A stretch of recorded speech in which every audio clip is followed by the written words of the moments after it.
The Nürburgring in Germany is the venue for the European Grand Prix.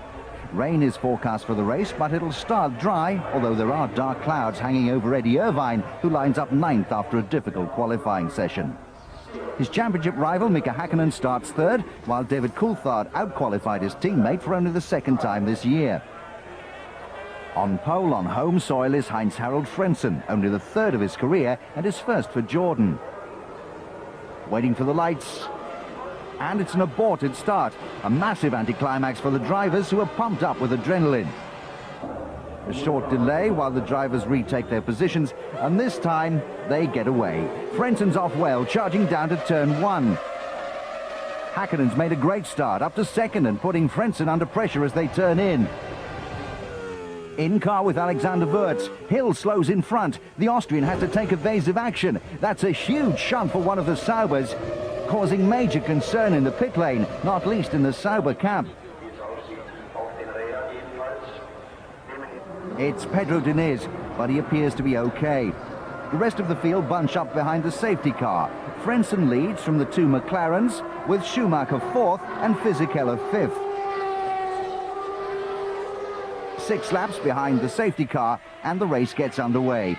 Irvine's right with Fisichella, pressuring the Italian into a mistake, and that's allowed the Ferrari driver into 5th place. It's just started to rain, but that won't worry Frentzen, leading this race. Hakkinen's 2nd, and Coulthard's just lost 3rd place to Ralf Schumacher. The circuit's getting more slippery by the minute, with Hakkinen now under pressure from the Williams driver. McLaren's on the case, though, bringing in Hakkinen for wets. It could be a risky move, with the weather yet to make up its mind. But it's one watched closely by Jean Todt. Irvine's in now. He's opted for dries, and this could be interesting. There's a mix-up with the tyres, costing the Ulsterman 28 seconds and any chance of points. With his competitors dropping by the wayside, it's looking good for Frentzen, despite the odd mistake. It's Eddie whose nerves are on edge. Mika Hakkinen's on wets and Eddie Irvine's on dries. The championship contenders dicing for a lowly 12th place, and the Ferrari driver takes it. Frentzen and Coulthard are in for their stops together. It'll be down to their pit crews now. DC won't be making the same mistake as Hakkinen. Frentzen opting for dries too. Good work by the Jordan crew, and the German stays ahead as they exit the pits together.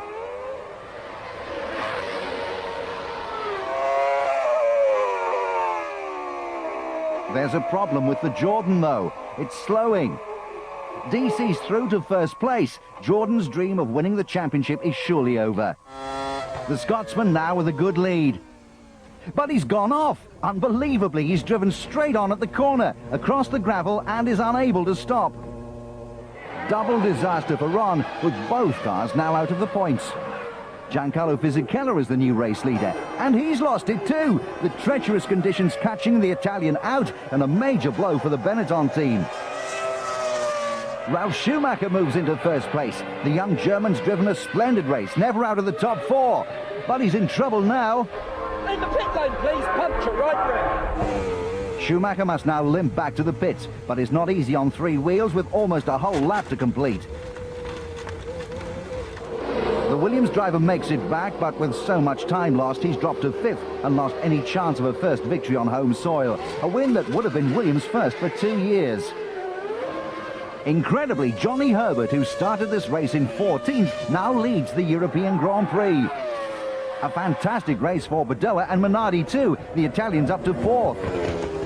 While the championship contenders are battling it out for 7th. Problems though for Badoa. The Ford engines had enough for today, and the Ferrari test driver will have no option but to pull over. A crushing blow for the Italian team. Luca can't believe his luck, just a few laps from home. Hakkinen's pushing Irvine hard. The Ferrari driver's making him work for it, though. He's off. Irvine's gone straight on at the chicane, and Hakkinen's through to 6th. Jarno Trulli's having a great race, up to 2nd, although it's not over yet. Rubens Barrichello has his eye on the place, but can't afford to go off.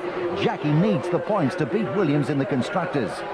With 2 laps left, Hakkinen's caught Genet. The Finn wants the extra point for 5th, and he takes it with ease. Another setback for Minardi, but at least they look good for a point. Johnny Herbert's been outperformed by his teammate all year, but when it counts, he's there at the front and comes round to win for Stewart. Jarno Trulli is second for Prost and Barrichello's third. It's Herbert's third Formula One win and Stewart's first. Trulli's thrilled with his result, as are Minardi. Especially when I went into the lead, unfortunately for Ralph with his puncture or whatever problem he had with the wheel. I had a nice advantage after Jarno, so I was then able to try and look after everything as much as I possibly could, and hopefully, I could get to the end. I was confident it would, but obviously I tried everything to make sure. A proud day for Jackie and the Stewart team. An unusual podium with Ralf Schumacher fourth, Hakkinen fifth, and Genet scoring his first World Championship point. Sound barrier? Ha!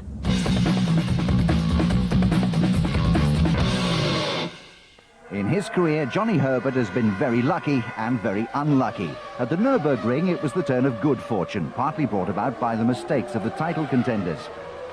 McLaren made the decision to put Hakkinen on wet tyres on lap 20. This turned out to be a mistake. In comparison to Hakkinen's stop, Irvine's was almost comical. Because Salo pitted unexpectedly, the team weren't prepared for Eddie when he arrived. Although he'd not made the same mistake as Hakkinen, opting for dries, the crew couldn't find his tyres. The Ulsterman had to sit there helplessly watching his championship chances slipping away.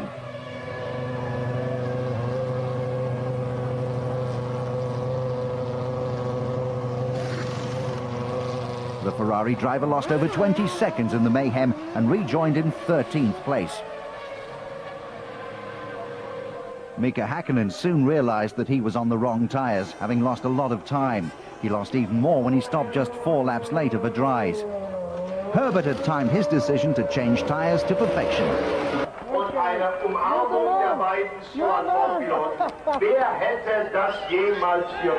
It was a bit of guesswork because it just rained on the lap I was actually coming in, but the way I looked at it, the cloud was dead in front of me and everything had been coming that way, and I just guessed and hoped that they would just come straight over the track, and it did. Herbert was 5th when he stopped on lap 35. Obviously the conditions were very tricky, but that was where I was fortunate I had the wets on. I don't know if I was the only one, but I just thought it was worth a risk where we were, and obviously it paid off big time. Barrichello stopped 2 laps later, opting for dries. Johnny guess he right and I guess he wrong. I mean, the team said, what do you think? We go for slick, so we go for wet. And they said, first I said we go for wet because it was marginal, but right in front of me was a clear sky, not the sky that Johnny saw it. So I just thought it was going to go away faster than it did. So that was the story of the race.